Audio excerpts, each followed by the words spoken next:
Ji student, now we are going to prove our theorem number 3. In theorem number 3, I am going to read the statement.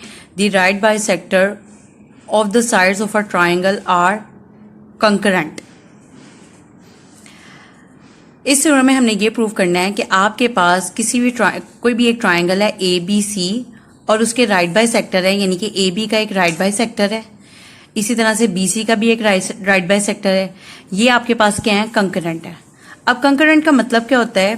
Concurrent का मतलब होता है to meet at a fixed point. Given आपके पास क्या है? एक triangle है आपके पास ए बी सी. प्रूव आपने ये करना है कि the right bisector of A B, यानी कि आपके पास ये ट्राइंगल की साइड है A B, B C and C A. इसके जो राइट बाइसेक्टर हैं वो क्या आपके पास? Concurrent. Right bisector of A B and B C which meet each other at point O. आपने ए बी का एक राइट बाइसेक्टर ड्रॉ किया और बी सी का एक राइट बाइसेक्टर ड्रॉ किया. अगर आप देखें दोनों के ये जो राइट बाइसेक्टर हैं, इन दोनों राइट बाइसेक्टर ने आपस में एक दूसरे को कहां पे मीट किया है? पॉइंट ओ पे. अब आपने क्या किया है? अब आपने इस पॉइंट ओ को, जहां पर ए बी और बी सी के राइट बाइसेक्टर मीट किए थे, आपने उस पॉइंट ओ को अपनी वर्टेक्स ए के साथ, वर्टेक्स बी के साथ और वर्टेक्स सी के साथ क्या किया? ज्वाइन कर लिया. ये आपकी हो गई कंस्ट्रक्शन. अब सबसे पहले आपके पास क्या है? O A congruent to O B. अब आपके पास ओ ए है, it is congruent to O B. आपने थ्योरम नंबर 1 में प्रूव किया था कि आपके पास किसी भी लाइन सेगमेंट ए बी का के राइट बाइसेक्टर के ऊपर कोई भी एक पॉइंट हो और यहां पर ए बी का ये राइट बाइसेक्टर है और इस राइट बाइसेक्टर के ऊपर कौन सा पॉइंट है? Point O. तो वो ए और बी से क्या होगा? इक्वी डिस्टेंस होगा. इसलिए ओ ए कंग्रेंट है ओ बी के. रीजंस में भी यही लिखा हुआ है, each point on the right bisector of a line segment is equidistance from its end point. Similarly O B congruent to O सी.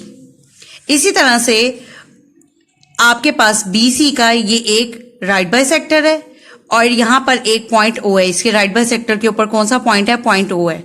इसका मतलब ओ से लेकर बी तक का डिस्टेंस और ओ से लेकर सी तक का डिस्टेंस क्या होगा? कंग्रेंट होगा.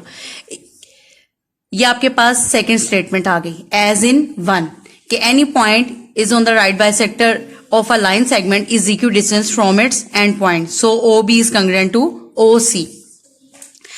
If O A is congruent to O B and O B is congruent to O C, यानी कि आपके पास ओ बी किसके कंग्रेंट है? ओ ए के. और ओ सी किसके कंग्रेंट है? ओ बी के. यानी कि ओ बी ओ ए के भी कंग्रेंट है और ओ बी ओ सी के साथ भी कंग्रेंट है. इसका मतलब ये है कि आपके पास ओ ए और ओ सी भी क्या होंगे? कंग्रेंट होंगे. ठीक है.